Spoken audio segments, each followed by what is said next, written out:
Et donc, c'est des journées qui sont moins chargées parce qu'on apprend mieux. Et la contrepartie, c'est sans doute d'avoir des vacances plus courtes. C'est-à-dire quoi, on reprendra quoi, le 15 août? En effet, on pourrait reprendre un peu plus tôt au mois d'août, on pourrait partir un peu plus tard en vacances. Je pense qu'un gros mois de vacances, ce serait envisageable. Et c'est vrai que c'est une super idée, hein. Travailler en juillet-août, en plein réchauffement climatique, dans une salle de classe à 32 degrés. Non, franchement, super idée, monsieur Macron, hein. For sure.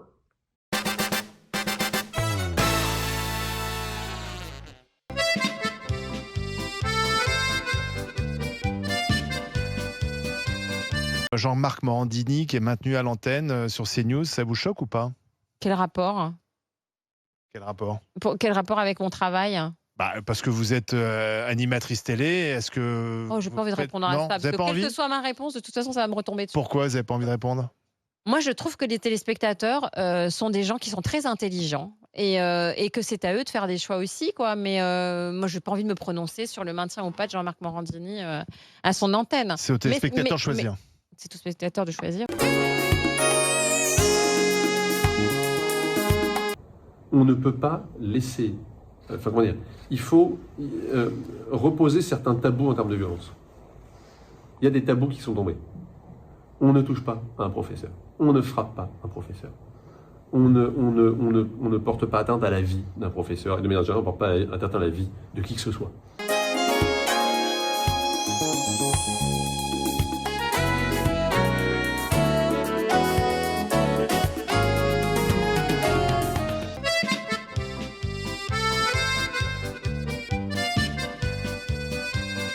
J'ai vu le RER arriver, j'ai vu tous ces noirs et tous ces musulmans qui sortaient, ces arabes, en fait, c'est des gens qui avaient des têtes que j'avais pas l'habitude de voir parce qu'à Nancy, j'étais la seule de mon école avec ma sœur à avoir cette tête-là.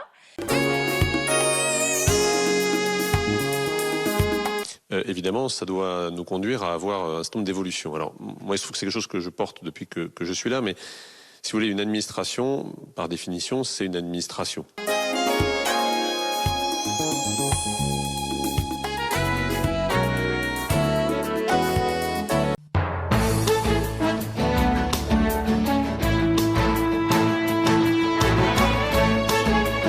Et j'ai travaillé par rapport à l'existant, puisque le ministère de l'Éducation nationale est quand même un univers à part entière, de présenter et de porter ce texte que je vous ai donc amené, qui propose de rendre obligatoire, on va y revenir, l'éducation à l'alimentation de nos enfants, de la première maternelle à l'entrée au lycée, ce qui ferait à peu près une séance par trimestre.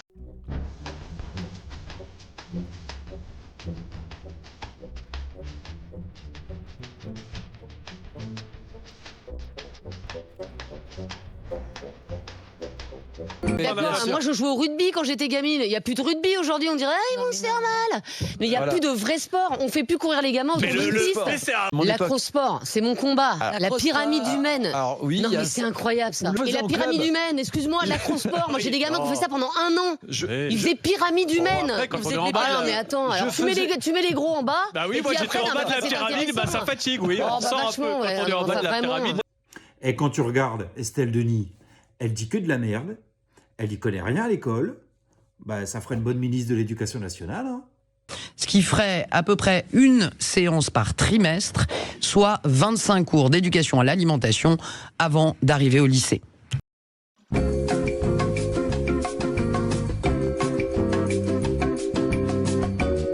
Parce que c'est vrai qu'il y a des structures sportives qui ne sont pas utilisées la semaine, que l'école pourrait utiliser. Oui. Donc il faut faire ça. Non, sans déconner. Faites-moi plaisir et faites plaisir à certains Français et Françaises. Rentrez chez vous. Parce que bientôt ça va faire boum. Alors je vous invite à rentrer chez vous. Je peux plus vous voir. Quand je sors, j'ai l'impression d'être au Maghreb. Pas en France. Et arrêtez à mettre votre merde d'halal. On n'a pas. On n'a pas à se plier à vos exigences. C'est à vous plier à nos exigences et à nos lois. On est une terre chrétienne. Il y en a ras-le-bol.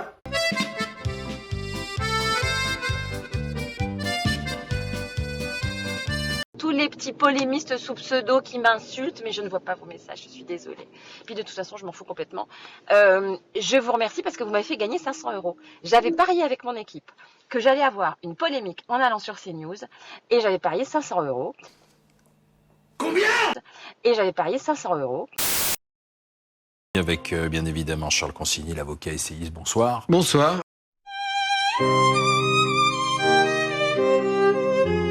Et Charles Consigny, trop de fonctionnaires? Oui, pour dire les choses comme elles sont, bien sûr. Je pense qu'il faut effectivement dégraisser le mammouth, supprimer, à mon sens, le statut même de fonctionnaire et supprimer l'emploi à vie. Mais pourquoi est-il 2 fois plus méchant? Basta! Et basta!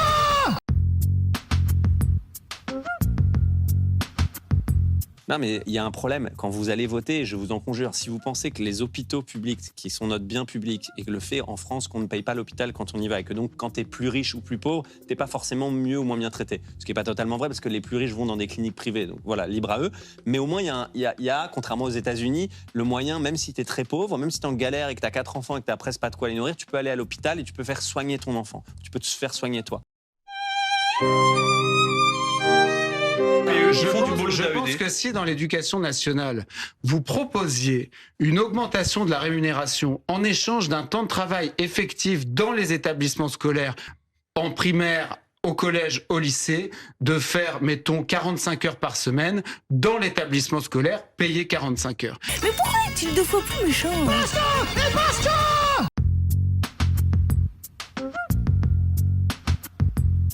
Si ça vous tient à cœur. Si l'école publique, où il y a un brassage social, moi quand j'étais à l'école, j'ai fait que l'école publique, on allait à l'opéra, au théâtre et tout, il y avait des gens dans ma classe qui étaient jamais à la théâtre, jamais à l'opéra, ils découvraient totalement ça et aujourd'hui ils sont artistes.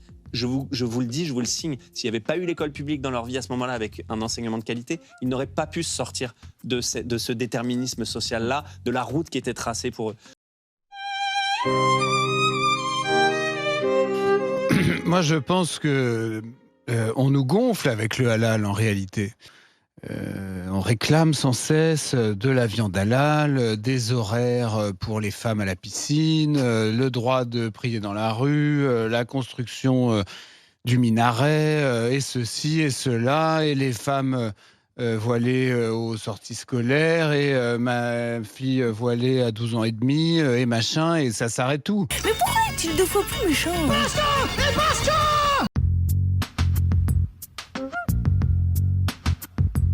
Et si ça vous tient à cœur que les pompiers puissent venir secourir qui que ce soit dans un incendie sans regarder qu'est-ce qu'ils gagnent ou c'est quoi leur religion ou leur couleur de peau, alors vous tenez au service public.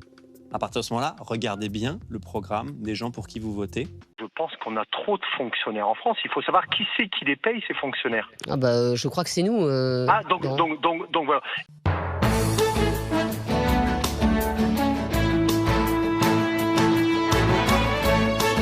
Il faut savoir qu'un fonctionnaire n'est pas payé le 5 du mois, il est payé le 26 ou le 27. Donc avant même que le mois soit fini, il est déjà payé. C'était vraiment très intéressant. On est tous d'accord.